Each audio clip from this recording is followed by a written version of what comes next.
Hello and welcome back to ZIM Explorer. I'm Dr. Abstract, and in this ZIM Explorer we're going to take a look at how to lay out interface with a bunch of components. So all the features that ZIM have that will help with that. Let's go to the ZIM site now at zimjs.com. Okay, so we will be using components to lay out interface. Let's go to the examples and see if we have some examples of interfaces laid out. To a slight degree we do in some of our mobile games, but what we did is we made a few kind of like little mini apps to help out with ZIM things. We put those in the magical at the top. So here's, I've just clicked on magical and there's a couple sets of components. Here's a threshold tool, for instance. And how did we lay these things out? Actually, those are with the those are built into the list. So I guess that's not going to really help us. So let me get back out of here and try another one. So what about this one? These are, yeah, this is laid out, this stuff, I guess. So we've grouped a set of components, and on this side, those could be lists. I'm not sure. It almost looked like they were lists, and then we inserted some things into there. We've got some buttons along the top, and the trick is basically it's kind of an old HTML trick where we use tables to lay out stuff. We're using our tile to lay out things, and tables were shunned, or have been shunned, in a view of sort of responsive design for layout, but they're still good if you have a set of components that have to exist in a certain order. Then you're welcome to use a table still to lay out that, rather than a flexbox or a grid. Flexbox and grid are good when you want to stretch some stuff and when you want to wrap some stuff, but often components or interface around a game and stuff like that, we don't want to do that. We want them to continue to look at, like, if I made this, I don't want this wrapping or stretching. This is just how I want it. So in other words, you could set those in a table. We use a tile instead of a table. It's called a tile, which sets things out in grids. So I'll show you that. But we also have other things that will help, such as our pose. Pose lets us position things around the sides. So we'll be taking a look at those today too. What we're not going to look at, because we've looked at before, is the layout class. So for responsive alignments, oh, here's a monitor. The monitor was definitely, we used a lot of tiles in here. So all this stuff is tile based. So they might not be the same tile, but this is probably a tile right here. This set up here, this is a tile, obviously. This is another tile.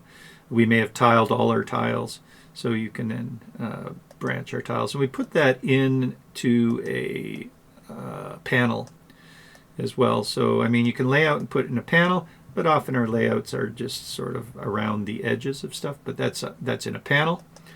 What we're not going to do, though, is the layout class itself. Let's see, layout. Any examples of layout? Did you see where that is? Keyboard layouts? No, that's not it, and that's the only one there, huh? Let's see. We have, where can I find those again? We have the layout class. Let's just go to the docs and it'll find examples for us. Docs called layout. And that's responsive design, and it's a larger thing. Plus, we've already done various videos on that. This is the layout class right here, and explore layouts. So this is what we built on an Explorer. Yeah, so you can check out a ZIM Explorer on how we built this layout, and that's these invisible, well, they're you can turn them invisible like that, and then it handles stretching. I'm not sure if we wrap this. Let's see, F12. No, we didn't. But we have another version where if we get too narrow, we can swap layouts, and if we get too big, then we go to a vertical. Or sorry, go for a horizontal when we're wide and vertical when we're... So we've got examples of that as well. That was in ZIM Cat. So if you want, you can go to ZIM and then choose Cat right here. And we updated our layout class, which was this example right here, to be able to handle that. See how that popped right there? So anyway, we've done bubblings on that, if not an Explorer on that. So we're not doing this type of layout, but rather more set layouts that are not responsive. Okay, and that'll help you. So you've got either. You can go the responsive route, which takes a little bit more to do, and you're working in the full mode there. So I don't know if you noticed, we're working in the full mode where you can now have any size of stage here. That's called the full mode. We are doing the layouts in this one in the fit mode. So let's do a fit mode then. We may as well go grab the template from the ZIM site. So here's the ZIM site under code, and we hit copy. That copies our template there, which will be a fit mode template. And we save that up, and let's open it up in a default browser here. And there we have it. So we're now in the fit mode where we have an app or what have you, and we're going to put some interface around the edges and see how we do that. This was sort of spurred or spawned or whatever you want to call it from somebody on YouTube who left a comment. We had just pointed out that, well, Adobe was going to close Flash, or not Flash, the other one, Animate, Adobe Animate, and so we put a video on here to help Adobe animators see if they might want to animate with code tweens and use sprites and other features, animation features. So that's right here, all the animation features that ZIM provides. And on there, somebody had said, oh, and thank you for the comment, had said, oh, it's too bad because we used to lay out our app. We'd have complex interfaces. We'd lay out our app in Adobe Animate and then build in ZIM afterwards. And that got me thinking. It's like, yeah, I used to want to have a tool like a GUI like Flash to lay out interface. But now that I've done it enough in ZIM, I am just totally happy to do all that layout work in ZIM. I find it quite fast, and I thought I would then share. I even left a comment there saying, hey, maybe we should do something on interface.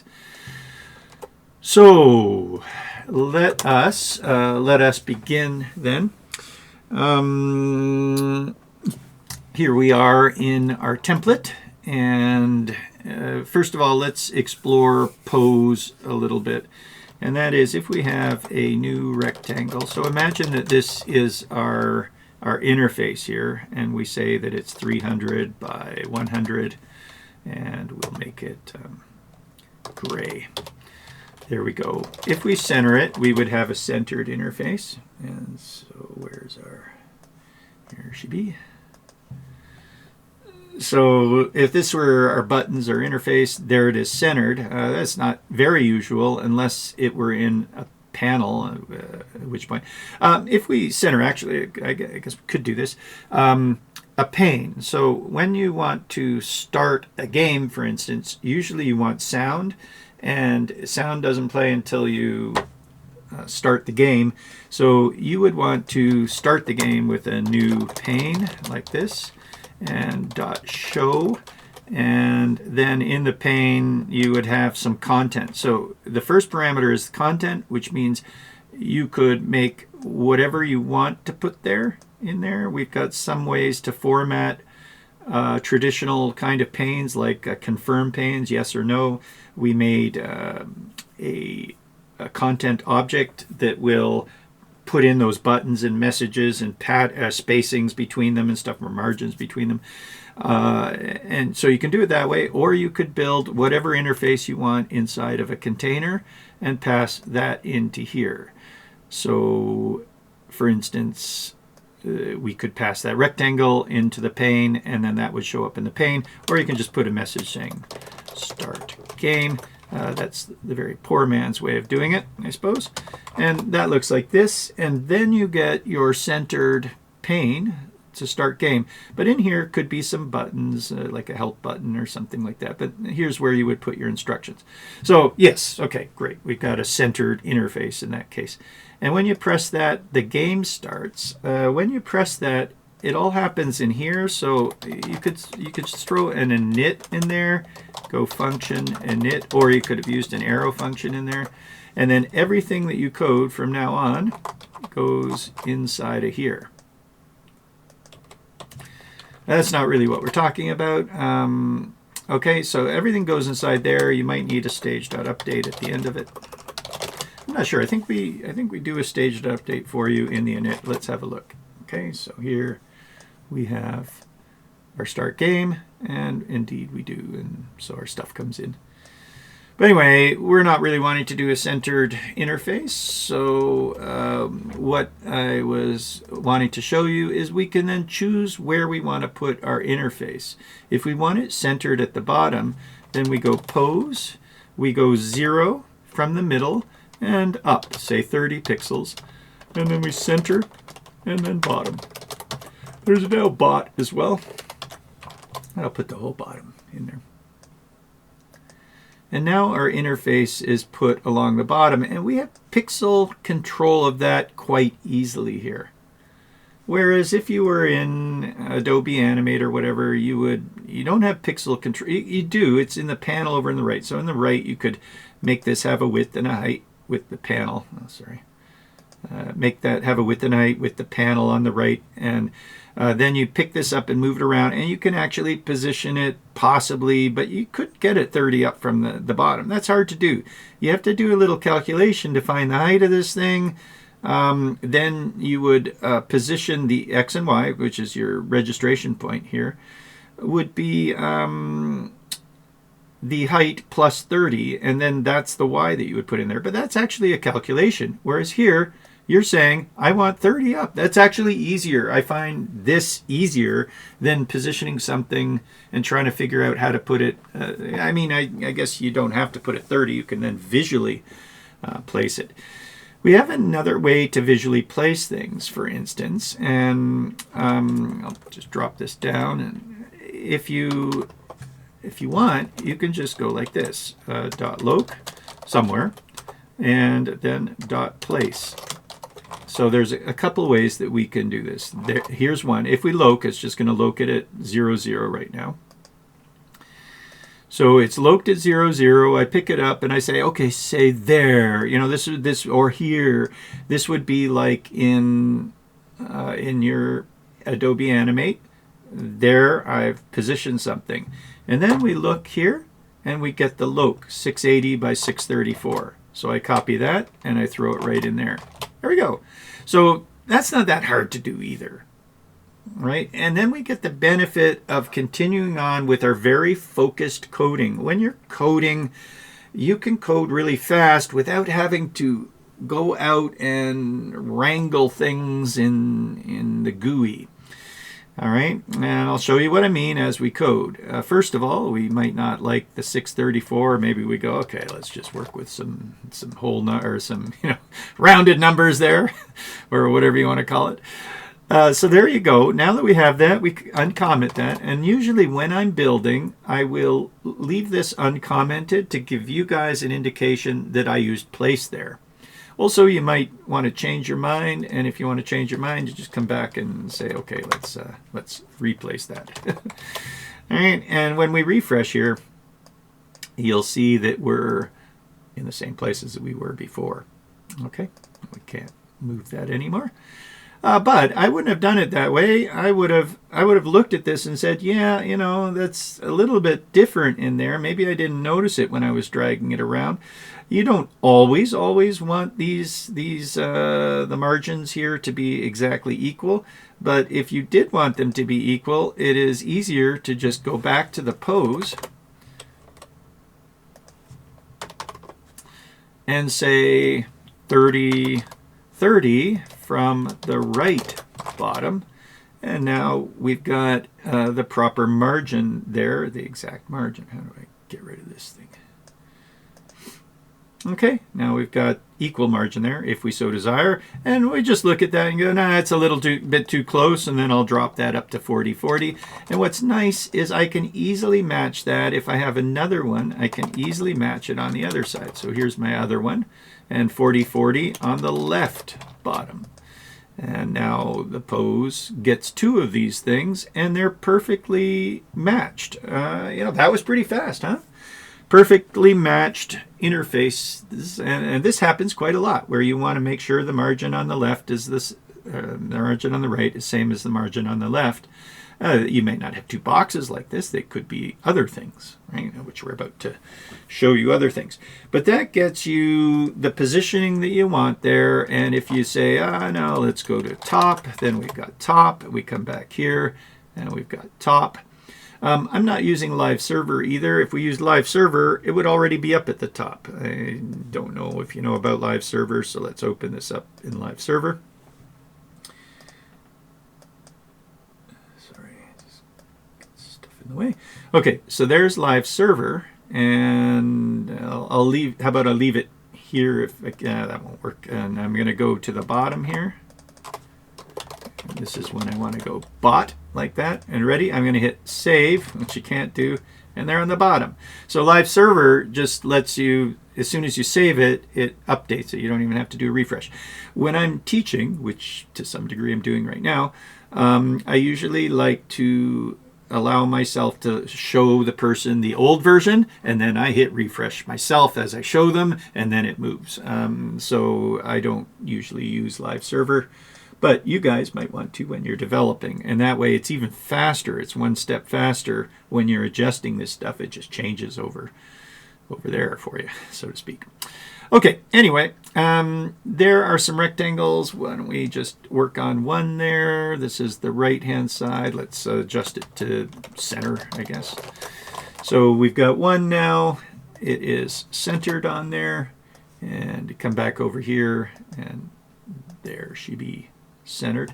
Let's actually create some components now. So that was positioning your component set or your interface, a little bit about that.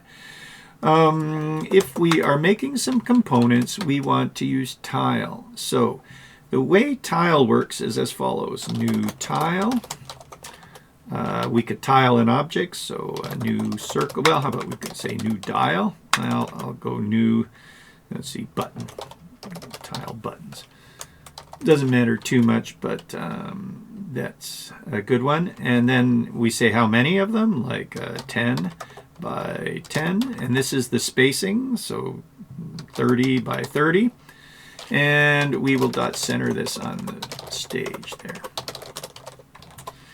Okay, comment out that for now. I could leave it, but we'll focus on one thing at a time here. Whoa, okay. So we got a lot of buttons. How about 3 by 3? Okay, so there's a tiling of buttons. Usually we don't want that many buttons, and we want them to have different words on them. Actually, if you if you want that, there's a couple options. New grid, or sorry, not a grid. New pad. Dot center.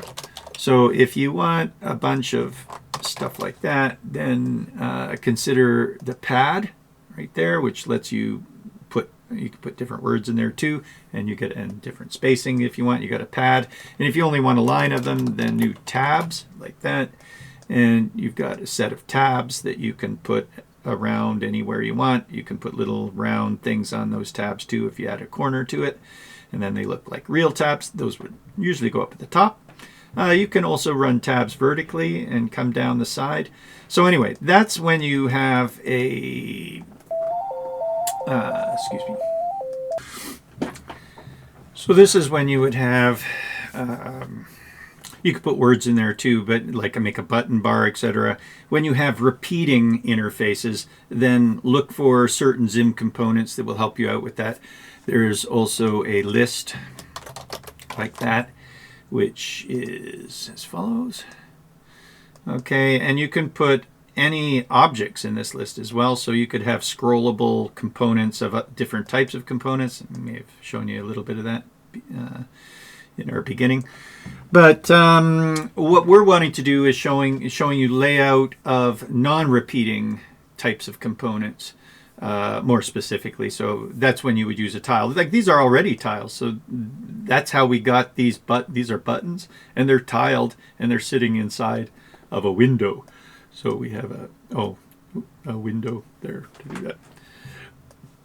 Anyhow, there's also other ones too that are along those lines, like a selector, indicators, that all use tiles as well. So the selector. There's a default selector. That's a tile, and we have a way to select the tile. There's indicators, also tile things. So many of our components, when we have multiple things in our components, are tiling that. Even not multiple things. So this is called a stepper. This is a tile as well, most likely, although the stepper was a pretty early one. Maybe we introduced tile in ZIM Duo, maybe, and stepper might have been ZIM 1. But anyway, these are three things, so we've tiled them, most likely, or we could. I don't know if we did in this specific component. Okay. But anyway, let's do some tiling ourselves then.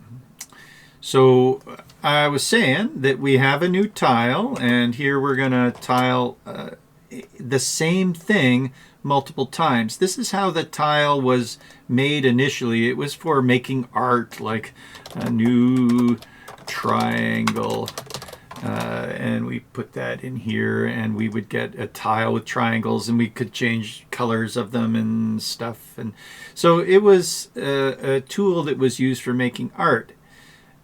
Then, and we clone that. Hey, how did that even work? Wow. Interesting. I guess because we're, I don't know. It's weird that worked without my bracket. Anyway, it's still working there. We're cloning that object. So obviously that doesn't work very well with interface. For instance, with interface, you would imagine that I could pass in an array here of a new button. Better get those round brackets in there, and a new slider. And this will create something that is quite funny. There's our array. Okay, sliders are pretty wide, so it's going right across. But do you see what's happening? It's actually randomizing what it's choosing. So that again is for art, and that's so that we could tile, say, a new circle and a new triangle, and we would get some art happening. It's terribly hard. Let me go with 2020. Oh, another thing that we might want to consider here as well is the scale too. So once you get something that is too big, I don't know if that's too big or if we just lucked out and got it perfectly. But if you, on the end of this, and we can do this with our interfaces as well, if you go .scale to, then we can scale to the stage. We'll do 100 by 100, and that will put it right to the edge of the stage. Oh, which might look how it is. How about we go 90-90, so that it's a little bit different than what we might have at the moment. I'm not sure how many of those we got in there. Oh, okay, yeah. All right, so now it's scaling this piece of art that we just made here, our tapestry, and putting it 5% here and 5% here. You can do that with interfaces too if you want. So if we had an interface, imagine that this were our interface. How about we go 2 rows? And we could throw that at the bottom. So if that were our interface, we've just scaled it at the bottom. And then we go dot pose. And we put 0 from the center and say 20 from the bottom. So center, comma, bottom. And now our interface that we made is right down there at the bottom, and we're like pressing on whatever. It just happens to be a bunch of random things at the moment, though. And that's the issue. This is a bunch of random things. And when we're working with interface, we want to actually use the specific things we put in the tile in the order that we did and not randomly. So tile was initially built for art. However, we can make it not for art. So if we want to do a new circle, a new triangle, and well, we should go back to button and slider, I guess. Makes more sense, button and slider. And then do another button, new button. And we want to tile specifically these things. We have a way. On the next thing right there, at this point, we've got 3 of them. You would say I've got 3 by 1. So this is 3 columns, 1 row. That's the spacing. And then we put the keyword, or we put not the keyword true, but true there. Okay, true stands for unique. So the tile is the object. He calls the rows the spacing H for horizontal, the spacing V for vertical, and then unique. So the unique parameter, we used to have to do this with a clone parameter. We would say clone false, and then we would, then it wouldn't clone from the array. Oh, and we had to say something like V false or whatever, because this is a pick value right here. So we used to have 2 steps to do this, and then we swapped it around a little while back because we found we were using the tile all the time to make our interfaces. We gave you this one more parameter there called true for unique, and we put that right next to, so we can build that right here with the parameter order, and you get the following. Oh, we really don't probably want to scale this to be the full size there, so let's do the adjust. Now we're not going to do a scale 2, although we could have scaled it smaller in that. And by the way, if you got this, now you don't need the 90 right here, because that's the limit in the vertical, so you can just do that and we would still be the same thing. And you're welcome to, if you want, if you're really going to be like, if you're using the full mode and you don't know how big that's going to be, let's just drop that to the full mode and I'll show you what I mean. So there's the full mode and we're in here. So now it's still 5% there. We're not scaling that like that just yet, but if I refresh here, it's now 90% of that size. So if you were loading on mobile and your mobile all of a sudden was an iPad and it's that big, you're good. If you were loading on an iPhone and I'm sorry, hang on. You were loading on an iPhone and the iPhone, well, we could go to this, but if the iPhone were like that, you still got that there. So the scale 2 works for responsive design like that. If you want to see it so that it actually changes, it's not really that difficult to do. You would go, you have to give this a variable name, const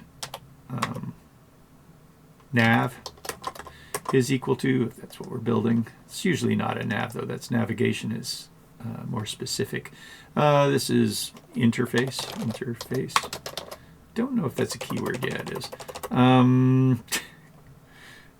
Controls. There we go. Okay, const controls, and then in here you would say f dot on resize. Call this arrow function, and just grab that stuff. Stick it here. Oops, I think I wiped out a bracket. Stick it here, and this is controls. So at that point, you actually don't need to even set them here, because it does the resize right away, and you get the following.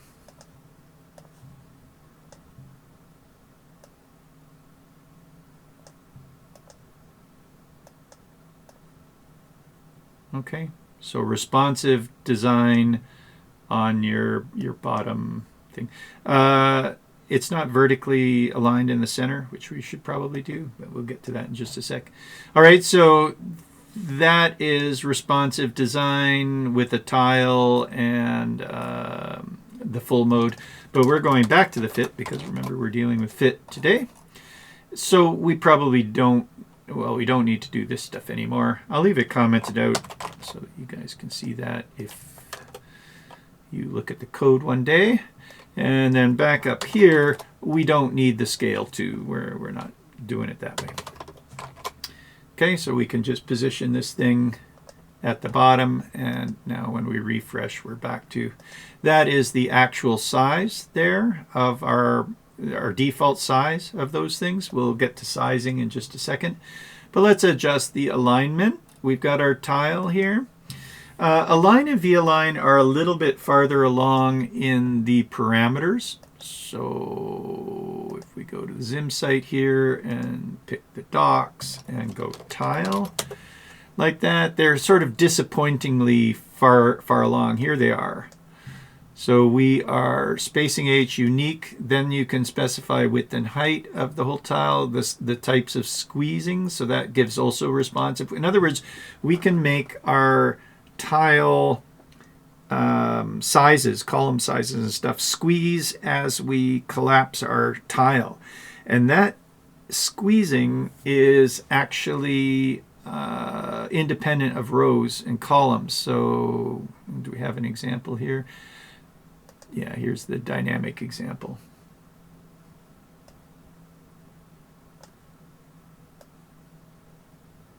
So there we go.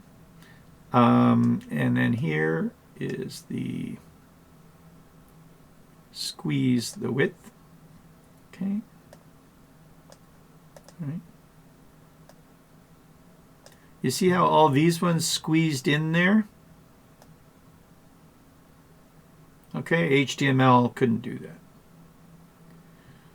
But we can. Not that we often use that, as far as I know. I mean, I don't often use that. And where are we? We're back here on this guy. So, we've got three things. Oh, I was showing you that in the docs that the parameters are kind of far for that. Squeezing, call size, row size, and then there's the align and the V-align. We can also mirror things in tiles, and that was our clone that we used to have to turn off, so it was hard to get to because it was far stuff, so that's why we fixed that up. You also have backdrops, and now we have backdrops and backing colors and paddings on those as well, so to mirror the HTML kind of stuff. Got that covered. But in here, we want to get to the align and V-align. So the easiest way to do that is with style. So we just stick style like that. Either that or you would have to go, there's a lot of these parameters. You could go to the ZIM Duo technique. So the ZIM Duo technique would be object calls rows spacing, blah, blah, blah. And then after unique, you could go to the align. So you see what I mean? That's a bit of work to do to drop to that. So the easiest way is to apply a style. And style is equal to, and you can align center. And if we had more, you could also V-align center. But we don't need to V-align center because we're just going to use the one batch there. So that will, from now on, align anything that has alignment that we make will be in the center. So you got to watch that. You might want to turn that off. There's two ways, you know, we would do it once here, but then turn it off so that other things don't accidentally get aligned. Okay, if this is the last thing that we're making, which may very well be, then whatever. Also, it might be that the things inside here that we're actually tiling also have alignment, and maybe we don't want those to be aligned center. So if you want, you can say tile dot or semicolon, and that will apply styles only to the tile itself rather than a button or buttons and sliders don't have an alignment. Actually, no, they don't. I think the buttons are always center aligned, and we didn't even bother giving people alignments on buttons. All right. Anyway, however, we're going to be fine.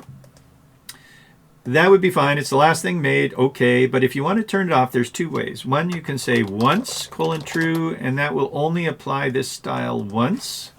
And the other way, which kind of works all the time, is you just turn it off whenever you want to turn it off by going like style is equal to. I usually use that. You could say null to, but this is faster than null.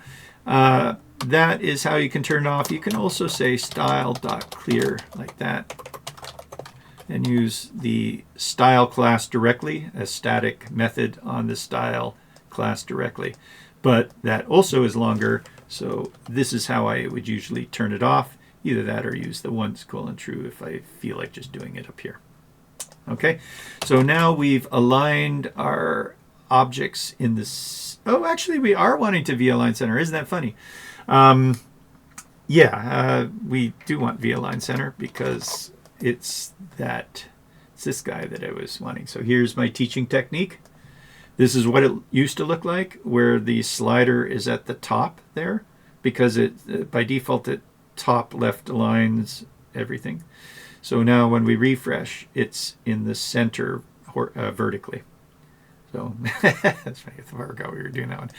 Anyway, so we've got a press, we've got a slider, and we've got another press. The good thing about it too, if we have specific objects that we've got here, usually we want to put events on those. And when you clone, the events do not get cloned. You'd have to reapply those events.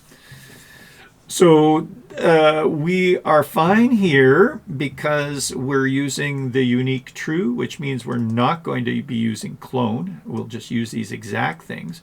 But you see that it's a little bit tricky to get events in there. I mean, we could put .tap on here and put whatever arrow function we want to do when we tap. And we could put .change here, .change there, and put whatever arrow function we do when we change. And we would need to get the event object at that point because we haven't stored this in a variable. Okay, but unless you drop this down, which looks okay, but it's still a little bit, we don't really have to do this all in one line like this. That's what I'm getting at. There you go. What do you think? So you could do it that way if you wanted. You could have all your components not even have a variable, just run them right like that. Put a tap on this one too. So it would look like this. And luckily we have tap. If we didn't have tap and change, then you can't do it. But if you see what I mean? Because it's all chainable right on there, and that's really cool. So we made our whole interface in one statement. But if we had to use the on event for some reason here, well, I guess that would work because we never really need to use the access to this button again. But if we ever did need access to the button, then you don't use the on event because it doesn't chain. It doesn't return the object. It returns an ID, so you can turn something off. So anyway, we don't need to do it this way. The alternative is to pull this out like that and just say, what do we call these things, I guess? Objects, parts, it's interfaces, it's components. It's a little bit lengthy. And then up here, we would say components equals that. And then we've got a little bit of breathing room, I suppose. We're passing the components in there, but I probably wouldn't even do it this way. I would end up saying const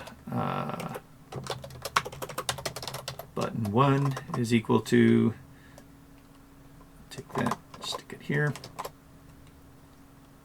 You can see where this is going, can't you? And then this is button 1. Same with these guys. Const slider is equal to 2 is equal to, and then we would have merely button 1, button 2, slider, then button 2. Like that. And at that point, you kind of wonder, why do I even need this? You don't really, so you just pull it from here, put it here. Okay, so this is how I usually arrange my stuff, is I make my components here. And that gives me free reign. I can put as much as I want in here and feel they're not cramped in sitting inside some array. And then you put them in an array here and put the true to, or put the unique to true.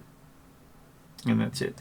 So now we've got these buttons. Let's do something with them in here. We can make the frame dot color equal red, stage dot update.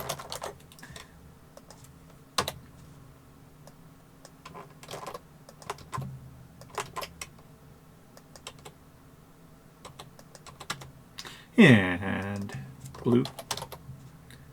Oh, that's the slider. Okay, well, we'll figure out something to do. Put blue here. Well, maybe we should go back to light. That's the default. So there's one going to red. Here's one going to light. The slider can... How about we put a circle in here? Const circle equals a new circle. Center that circle, and our slider will say circle dot scale, slider dot value. Okay, and we'll start the slider at 1.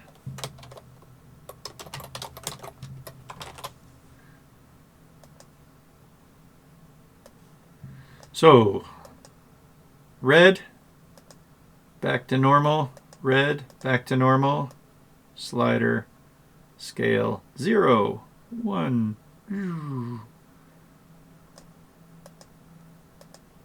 Okay, so there's our interface down there. If this interface is too big, then we can scale it. It's a nice thing that you have this in a tile. It's really easy to .ska 0.5. And there's a smaller interface down there on the bottom. Okay. You could put any other components in there as well and continue on there. You've got your spacing. By the way, with the spacing, sometimes things get spaced in ways that you don't quite like. Oh, but before we go to spacing, why don't we just take a look at one issue that I had mentioned before, where we had a bunch of, say, check boxes that we want to tile. So that looks like this. Let's comment out this stuff and say new const checks equals new tile of checkboxes, for instance. New check box. And we'll have 10 of them by 2 of them. And we will put spacing of 30 and 30. And we don't have to say true. And we'll pose it. Pose. Let's do it vertically. That might be a little bit more interesting to look at, by 20. And we'll pose it along the left-hand side. So a whole bunch of checkboxes along the left-hand side. How about 30, 0, left, center.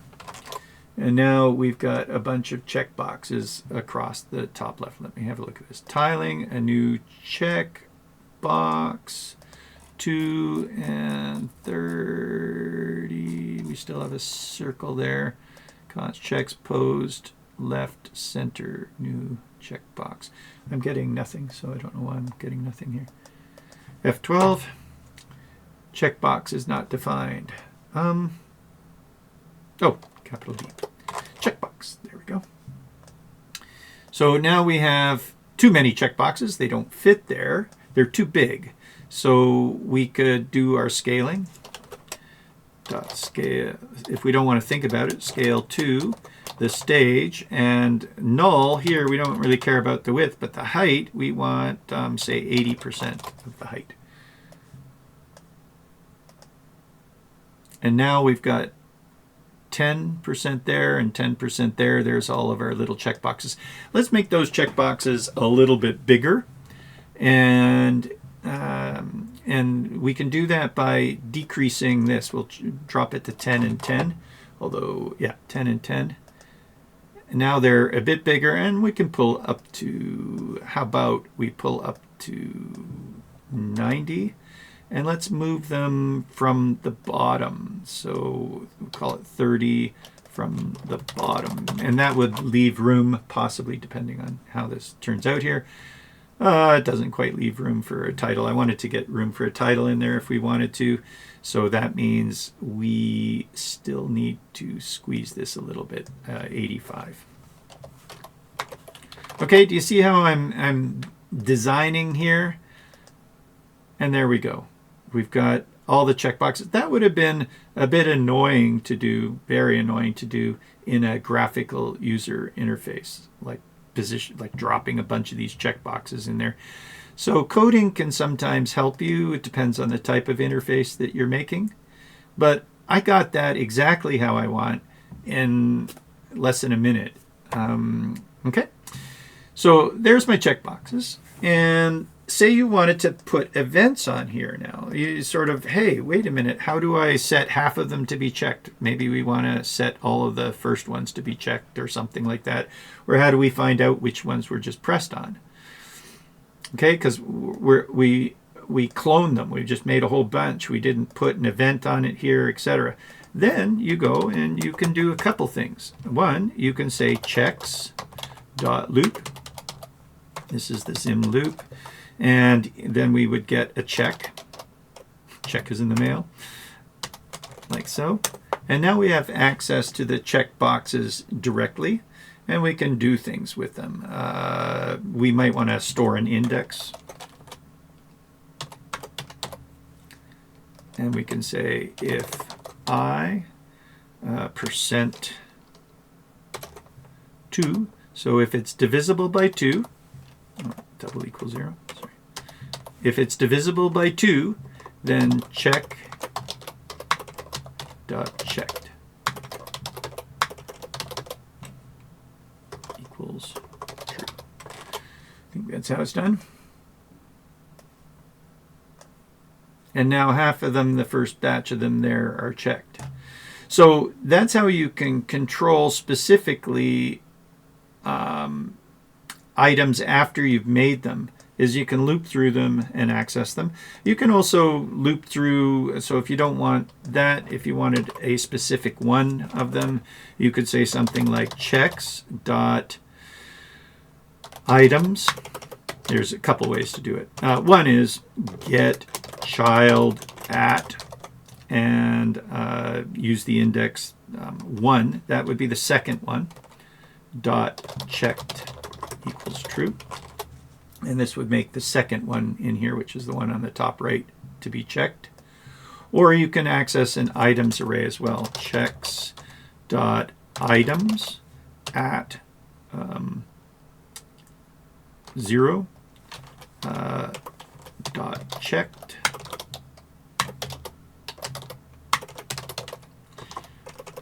equals true. And now we made our top left one, the very first one there, to be checked as well. So this is a little bit shorter accessing the item, so I don't usually do that one. If you want to put put events on here, though, it's kind of even easier. Then you just say checks dot on, mouse down,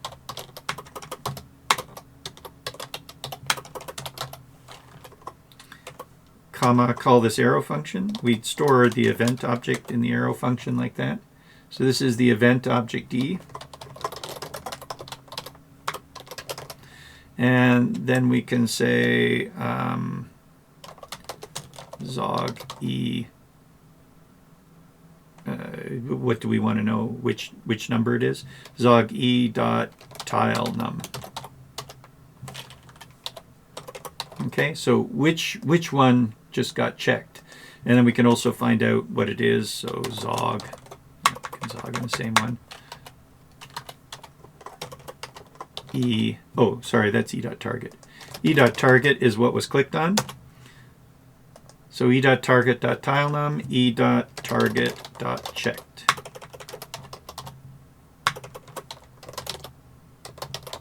And that will tell us what was, oh, in other words, we could also say const item equals E dot, or how about box? Box is equal to E dot target. This sometimes makes more sense to people. Then we can say, hey, what's the box's tile num? That's given by anything that is tiled gets a tile num. And then box dot checked. And when we go here, F11, or sorry, F12, and 0, 1 is now true, 15 is now true, 0, 1 is now false, 15 is now false. So we have access to the objects in the tile quite easily, readily, if we want. Okay, so we could, in other words, we can tile things in some magical ways. Like check this out, for instance. And when we tile them, we can still gain access to apply events afterwards. So there we could have, well, we applied events to all of them there and just found out which we clicked on, but we could still get each one individually and apply an event to it after we've made it. So for instance, if we make a series, new series, oh, that's not how you make a series in ZIM, it's just series. Well, it's only in ZIM. We could have a new dial, comma, a new, what comes after a dial, a new indicator. And we could continue on in our series too, but let's give this a variable and const parts is equal to. And then what we can do is we can make a new tile of those parts, and we could make it 4 by 4. And how about 50 by 50? Hopefully that fits. And dot center. For now. There's our circle. Oh, we still got our other stuff hanging around there. Let's get rid of that one. And we don't need a circle at the moment either. And we've just made kind of like, oh yeah, oh, we've got our alignment issues again, don't we? So let's set our style. Didn't we have a style already somewhere? All right, so there's our vertical alignment, and we now have a whole panel filled with these. We didn't make those interactives. Okay, isn't that neat? So we can apply events to these after the fact. We can't put the events on beforehand. But we saw how we could apply events by looping and doing every other one or something like that. We happen to have 2 different types. You could even do something like this. So let's go. This is kind of what I wanted to talk about. I really wanted to talk about laying out the components, which we've done most of, I suppose. Well, maybe this is handy. I don't know. It's a little bit... You're not going to have to do this all that often. But this is a ZIM Explorer after all, right? Oh, yeah. And if you want to go get some cookies just relax a bit, go get some cookies, put this on pause, and come back and check out the nuances, you're welcome to do that. So const, we're going to give this a name, weren't we? Const panel. Oh, I should show you how to put this in a panel too. Why don't we do that? In which case, the tile isn't the panel. Const panel is equal to a new panel. Because this would look nicer if it were on a panel. And we can give this panel a width and a height. It looks like we want it to be a little bit wider. So how about 500 by 400?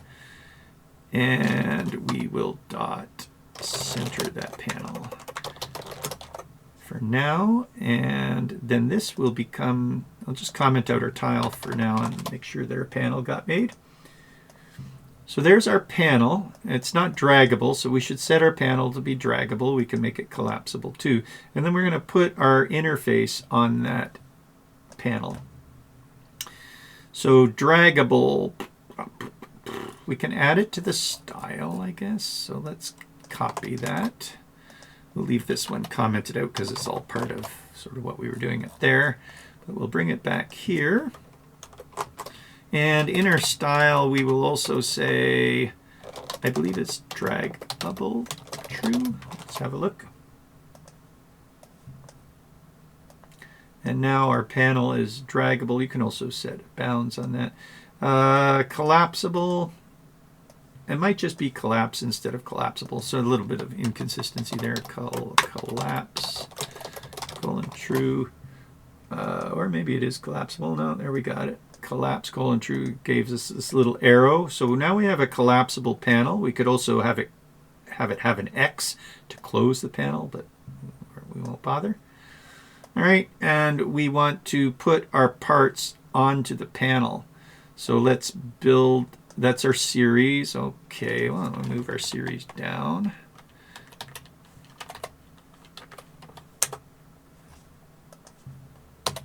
And then our, whatever we're going to call this, parts is the series. Well, let's call that series the series. No, we can't call the series the series. Okay, parts. And we're tiling the parts, and what do we call this thing?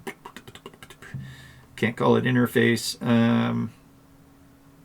Content. It's not really content.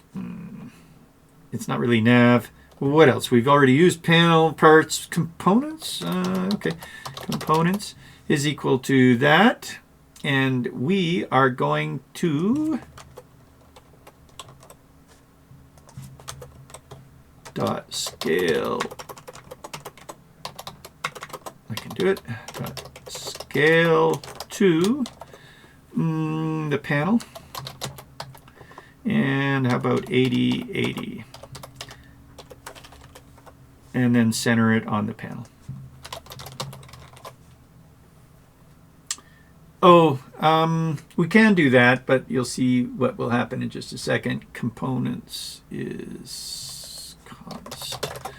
Components, you'll see that it's okay. It's not quite centered. It's centered on the panel, which is from the very top to the bottom, not on the content of the panel. And we have a way that we're going to add it, but there we have our stuff in the panel. I think we could make this a little bit bigger as well. The panel itself, which is called panel, has an add. So you can do panel.add, and then it will center it properly the components. We can still use a scale too, though, but we will. How about we adjust that to 90 and 90, and let's see what happens now. So it adds it to the top left of the content. Can you see that? But the next parameter, I believe, is that we want it to be centered. And now, or we could move it around. Okay, that's not it. Let's have a look at the docs and look up panel. And so we don't look up the add because add is a method. We look up, well, there are certain methods that you do look up, the ZIM fourth methods. So all of the ZIM fourth methods, which every thing has, Add is not one of them. Add's a specific one for the panel. So you look up the panel and then you look up the methods right here. Add index center. Okay, so which index do we want to add this thing? 0 is fine. And then we're going to center it. So that now gets us centered on the content like that. Our interface. Great. So now we have an interface there. But the question is how do we access, we didn't make these little round things interactive, which we can do. That is dial indicator. We can put squiggly brackets interactive :true on there. Let's adjust this a bit, call it num : 3 and enter with an N. And that makes, oh, it spaced it out a little bit too much, didn't it? We have to adjust the width. Width : 100. Just wanting to get things a little bit bigger. All right, it looks like that's just a bit too much there. So we'll go to a width of 150.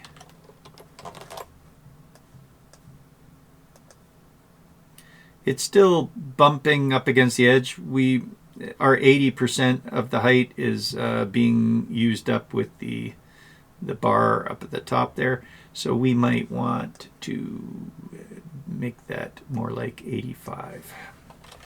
We could limit it in the height, 85.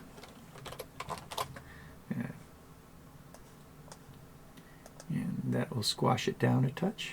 Not bad. I think the spacing, what do you guys think? Oh, spacing. So I did want to talk to you about spacing. Here's an ideal situation. We have equal spacing between all of these things, but we really want the left-hand side here to match and the right-hand side to match. So we need a bigger space here and less space here and here. All right, so we can use ZIM v-values and a series to handle our spacing. So right now we're talking this spacing right here. If we bring this in tighter, I was going to say we want less spacing, 20. The problem is that's good spacing here now, perhaps, but we don't want this to be 20 here. We want that spacing to be more. So what we can do is say use a series here. The first spacing can be 20, but the next spacing could be something like 60. Okay, and so it'll go 20, then 60, then 20, then 60. And if we refresh here, oops, that's not what I wanted. It's saved there. So now we've got 20, 60, 20, and that's it. So we could even use more than 60, it looks like to me. How about, whoa, 100?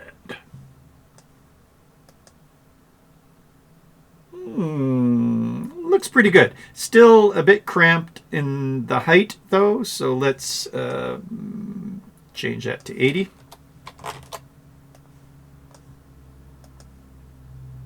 Okay, you are not going to be able to do this kind of layout, I don't think anyway. Can you imagine doing this kind of layout of these objects and trying to get them into that shape? It would be pretty tricky. I mean, I guess you could put them all in a movie clip. You could be scaling the movie clip dynamically, and that would be pretty easy to do. But then for the spacing in here, you would have to select on each one. You would have to kind of move each one over and stuff like that, and I don't think it'd be as easy. Okay, so now that we've cloned these, so this is a cloning situation, we're going to have to apply different events to these objects. How would we do that? But there, we got to talk about the spacing, which is good, and using a series to be able to do that. That's a ZIM v-value. This stuff is built into ZIM. You can even style that as well. So you could come up here and style the ZIM v-value as well. So ZIM v-values work with here. It's quite handy. For instance, you see how we've got draggable is true. That means everything that can be draggable is true, but if we put a series in here of true, false, some will be and some won't be. So if we go here, I can press on that one, this one, that one, this one, all of them. Hold on. Why did that happen? Oh, because we cloned it. Okay. So let's see. If we're cloning, then we have to delay pick on them. So I believe that's what it was. Anyway, let's try delay pick colon true. So I think what's happened, I'm now explaining, is it picked from the series when it made the tile, and then from then on it's just using that. We have to delay the pick, so that means it tiles it and then it applies this on each inner one. Now let's try. So we can do that one, we can do this one, we can do, oh no, there's still, is this the one that we want? Interactive? Oh, I did undraggable. Sorry, I was supposed to be doing it on the interactive, and we did, where was our interactive? Right in here. Okay, we've got to move it to a style. Or we look at interactive, but I bet you interactive doesn't accept a ZIM V value directly. So if you looked at the docs, it tells you whether or not each parameter accepts a ZIM V value. And we could go to the docs and look up the indicator, for instance. Indicator. And then go to the parameters. It supports Duo, it supports Oct, and what we do is we put the ZIM V values down in here, and none of these accept ZIM V values. So for instance, if we went circle here, there's a circle, and we go down here, ZIM V, ZIM V, ZIM V. So those ones can be manipulated. These other ones cannot be manipulated. We just don't find that there's much cause for them to be manipulated. All right, so if you find that there is a cause, like if you say, oh, I wish we could do % with ZIM-V, then let us know and we can consider it, and most likely you'll be right, and we can change that to be a ZIM-V value as well. But styles still work even if they, so all styles can be ZIM-V values. So let's see, here is interactive true. Let's move it up into a style then. It goes up into here. Interactive true, and draggable we want to be true, and interactive we want to be the series. Let's take out the delay pick to see if that matters or not. I think we're going to still need it. But there we are, and we'll test it out here. So what we're trying to do is just make one of these interactive and one not. And right now, they're not interactive. Okay, and let's see if when we delay pick, it works to be interactive. Here we go. Interactive, and we refresh here. That's interactive, interactive, interactive. Oh, I can't seem to make it work. They're all coming through as interactive. Did the first thing in the series and passing it through on the clone. Yeah, so I guess the clone is just picking the first one. Right, okay, that kind of makes sense, because we had to, with clone, we had to choose which ones, when we cloned it, would pay attention to ZIM-V values.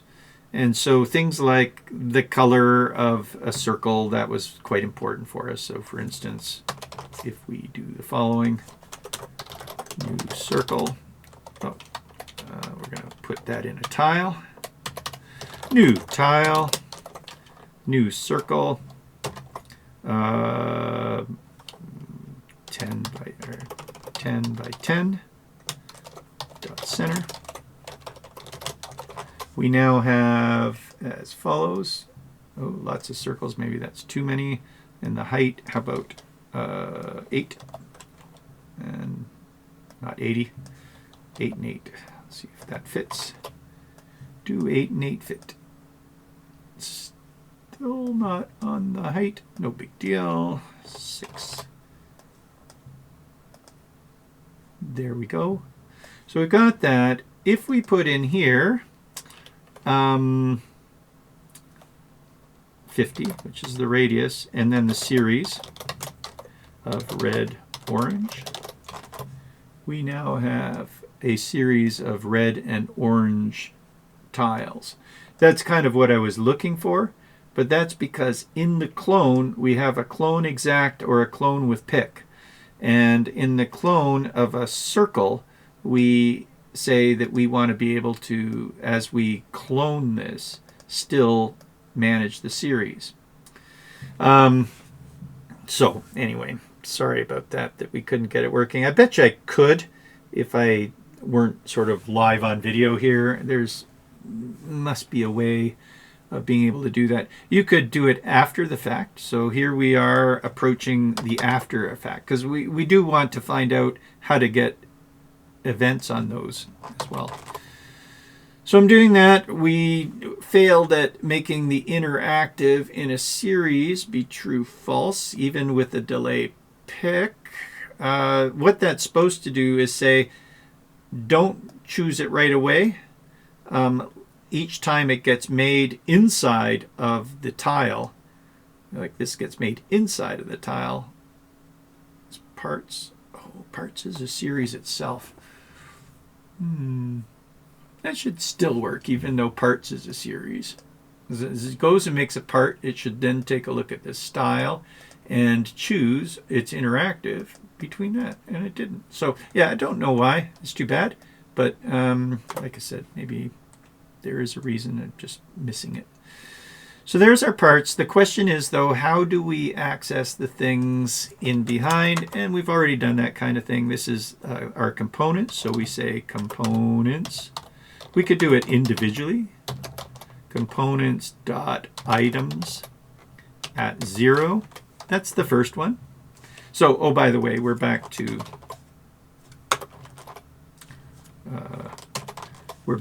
the following. Whoop, oopsies. No. Panel.add items. Okay, that was what's our resize? That was from long ago. Okay, keep the series in there for you guys. And we need to add the components, which we did. And so we're back to this one. We're wanting to know, how do we get events on these things? Because they've been cloned at the moment. Okay, so how do we get events on them? We could say each one in specifically, components at 0 dot on change.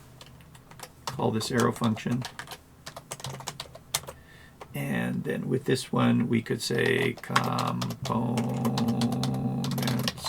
dot items at 1. That would be the next one. Dot value equals components dot items at 0 dot value. Let's see if that works. I can't remember if we're going to have to update the stage. No, it didn't work. So the indicator has, let's go see what these things have. So the indicator has, we're looking for properties now, a type and an index. Okay, not a value. It's got an index. So the first one is the dial. It has a value. It also, I can't remember, does a dial have an index as well, or does it only have a value? So a dial, that's dialog, radial dial. So the dial has, under its properties, a value, and it doesn't have an index. Okay, so it's got a value. So the dials, this is it will be the index then, is equal to the dial's value, which could cause a problem because we've only got 3 dots. So in other words, our dial, we should make the dials have max of 2, I think. I think that's so its min will be 0 and its max is 2. So it'll be a weird looking dial.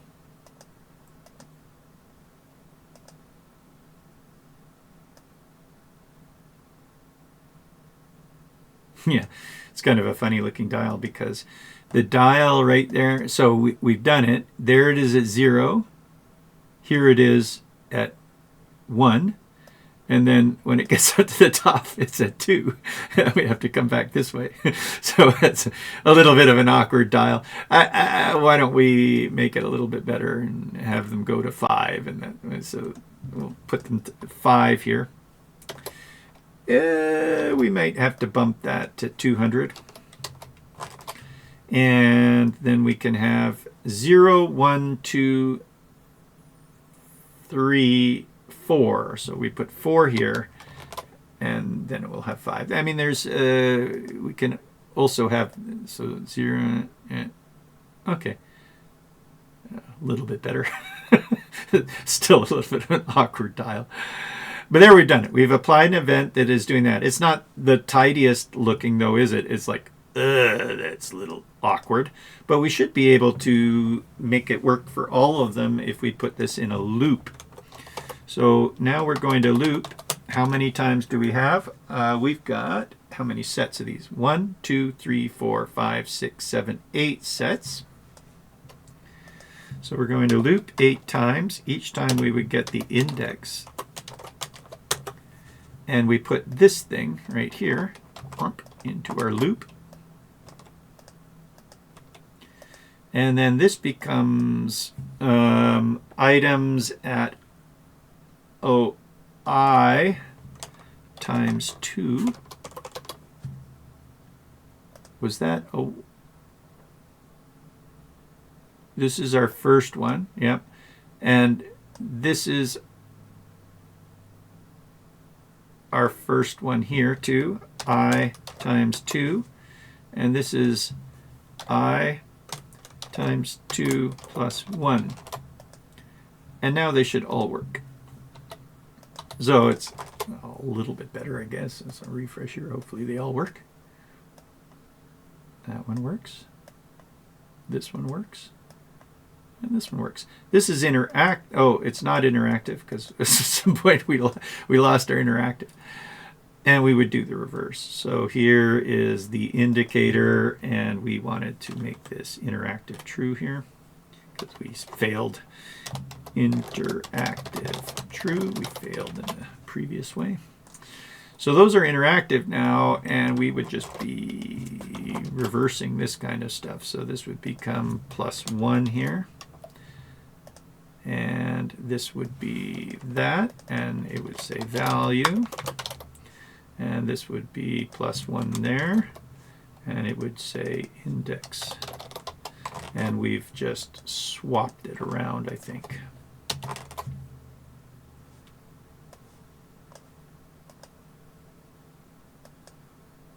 Where when we press on these, the dial goes to whichever one we set at.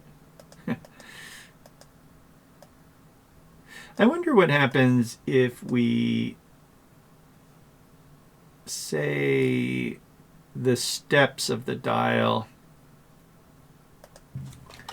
comma step :0. That makes it be continuous, and I can't remember what's going to happen. So now it's continuous. Oh, that looks better, doesn't it?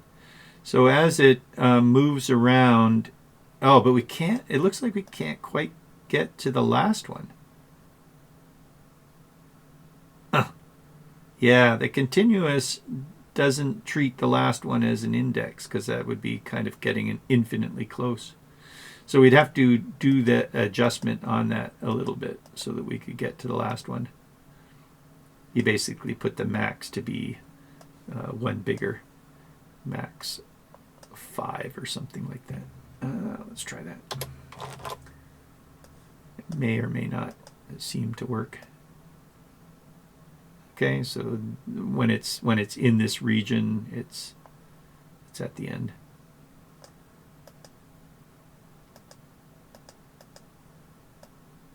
Okay. Anyway, fun, and there it is collapsed. Okay, that's positioning components, accessing things after they've been positioned if you're creating them sort of dynamically by cloning them. That's a little bit unusual, but you know, you can imagine that that would happen at some point. We ran into a little hiccup at that one point applying styles in a series, but usually styles do work in a series. Let me just check that out one more time to show us that, or make sure that that's all working okay. And so here we say new tile, style is equal to, and we are going to say the color is a series of orange and blue this time. And we're making here, and we don't say anything about the color at all. And 8 by 6, and when we refresh here, we've got a bunch of oranges. Okay, that's as expected, because when we made this circle right here, it is a single circle that's been made, and it's orange. Then we're cloning it, and so we're cloning that, and so we need to delay the pick in here. Maybe I just got the delay pick wrong.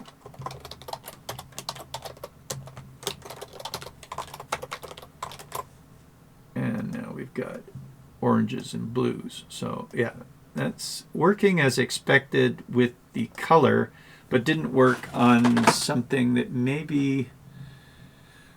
I'll have to look into that and see if we can make that work always. Or what it is. So we'll put that on the to-do list. So the to-do list is here. The ZIM forum.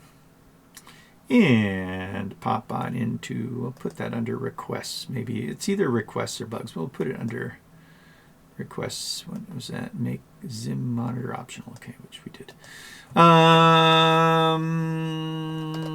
Check delay pick for any parameter,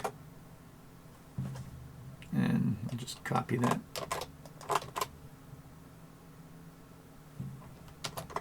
Did not work with what was it we tried there? Interactive colon series true false. Here we go. We'll create that topic, and that'll just put a little reminder in there that we want to take a look at that. All right, thanks for hanging out here. Did we do everything that we needed to do? We put things around the left-hand side and the right-hand side and the bottom side. This is not very good. We put things around the left-hand side, the right-hand side, the bottom side. Why don't we just adjust this to be a little bit more along the lines of what we were doing? That's the component stuff. I thought the best example probably is this guy right here, I think.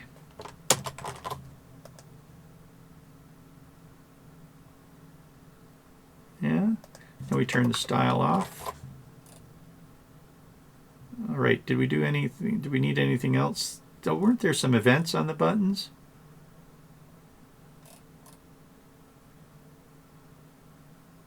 I thought we had some events somewhere. Oh yeah, because we made these up above here, right?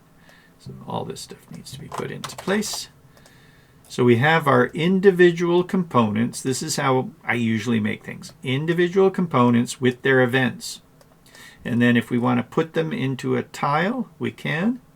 And then we can place that tile anywhere we want. We can scale it how we want, and that looks good. Okay, so here we are over here. We've got our stuff at the bottom. Oh, but we had a circle as well. So let's bring back the circle here. Good.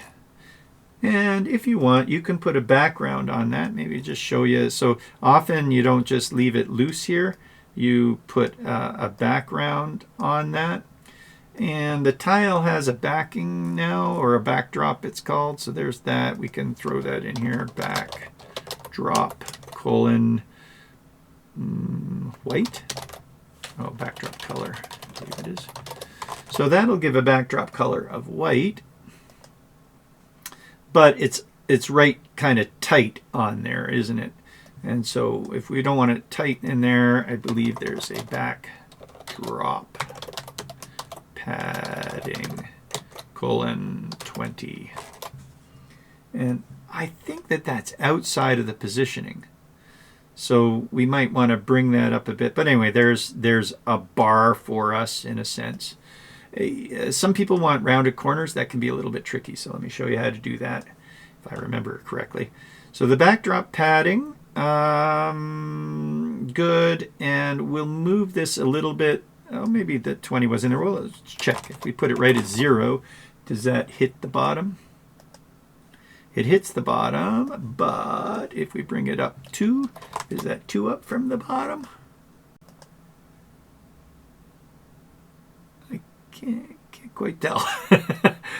How can I tell better? Well, let's move it up to 5. What I was trying to get at is I wasn't sure if the backdrop were, yeah, probably. I couldn't remember if the backdrop padding was in the, you can tell for sure if we set this to 50 and still see that gap. Yeah, it is. Okay, so the backdrop padding is being posed. Previous versions of ZIM it didn't, but I think we just changed that, so the backdrop padding is actually the boundary or the bounds, not boundary, the bounds. And you can tell that at any time. Dot outline. And let me get this over here. There's the outline, and it indeed is including your padding that we put on there. All right, but we don't want that much padding, which was here. We just want 20 padding. That's good. And we want that up from the bottom, more like 30, I think. And that looks nice. And then I was going to show you how to get a corner on there. So there we go. The corner, there isn't, as far as I can remember, there's no backdrop corner. So we would go to the docs and check that out. We're going to a tile. And there's the backdrop stuff. So backdrop color, backdrop padding. You can go padding H and padding V. So those are independent as well. Once you get that, it's probably, we come on down. There's a couple of ways that we could put a corner on it, I think. So under properties, see if you can have a backdrop. Backdrop, a ZIM rectangle set by the backdrop parameter. All right, because it's a ZIM rectangle, we can actually add the corner after by just asking for the backdrop. So once we made our tile, it's called controls. We could then say controls.backdrop.corner is equal to 20. And when we come back here, it gives us a corner. So that wasn't too bad.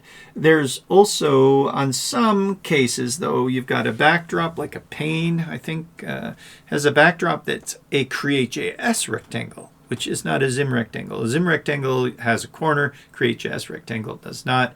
You would have to then pass that in some different way. So a different way that we've organized, I believe, is there's a group called a backdrop. I'm dev-splaining again. Do you know what dev-splaining is? This is when the developers tell you something and they're not sure. It's like mansplaining, but it happens quite a lot. It's sort of a funny concept. Anyway,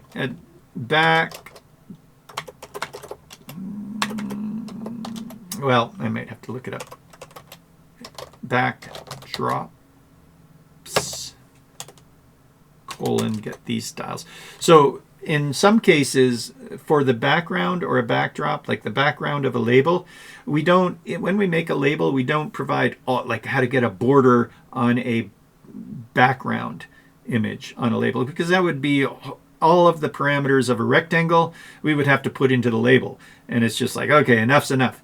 But what we did is we made it so that we could style those. And we also turned the style off in general, because you don't want all of a sudden the backdrops of labels behaving like styled rectangles. And that started to happen. It was like, okay, wait a minute. All right, the backdrop or the backdrop in a background, we will not receive general styles for rectangles.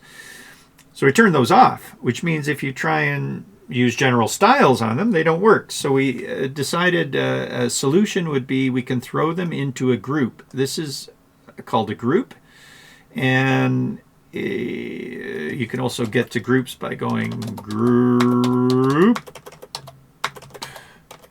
I could put a P there, colon, squiggly bracket, and then anything is here. We used to have to do that, and we used to have a different one called types here. Types, and this would be button, etc. So we organized any classes in the types, and we organized any groups in the groups. But then we decided that no, we can handle it. We know what these are called, so we removed the requirement to put them into types, and we can just say, hey, buttons get these styles right here. So that's good. And then same with groups. I can't remember what we call that, not lazy loading. Should we go check? So in the docs here under style, this is a ZIM Explorer, by the way, and that's why we're allowed to kind of poke around and take us to wherever it takes us here. So there's style, the general, type, and group. And so as of ZIM 018, oh, that's global style. As of cat, style class has been added. As of cat 3, direct object styles are supported. Okay, so that's where it made the change. So, and you don't have to use type. So you don't have to use type, and you don't have to use group. So that's these guys. Group, we don't have to do that anymore. We could just say big. Okay, and here we can just say button. Was that in 2 different versions of ZIM that we did that? That's interesting. Direct group styles are supported. Direct object styles are supported. Huh, and they were at different times. Interesting. Okay, I would have thought those both would have happened together. But backdrops. So now the question is how do we style a backdrop? And we can go take a look at the tile and see if we mention anything about the backdrop having a certain style. So we go to background, style, background. Okay, so for the backgrounds, style background, and then we can apply corners to those things. So that's what would you call that? The background rectangles have their style turned off, but styles can be applied to the group called background. And did we do that for the backdrop? Backing. That's a different thing. Nothing about styles for that. And where's backdrop? Backdrop color. Style, backdrop. Okay, good. So now we could apply corners, border widths, border colors, etc. by doing that. And you can also add it directly afterwards, like to it. But that's the alternative way of doing it, setting a style to a backdrop. Okay, let's try it.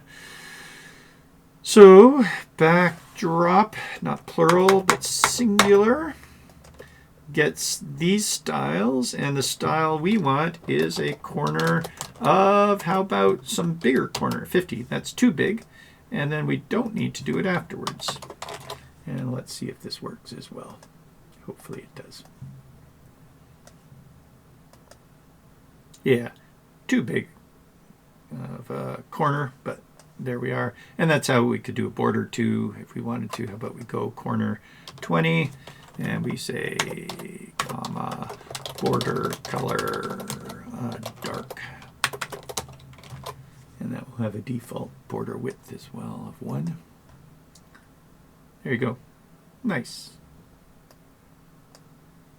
All right, and this can be positioned wherever we want. Remember, we got that, yeah. And so if we want it 30 from the left, we got that.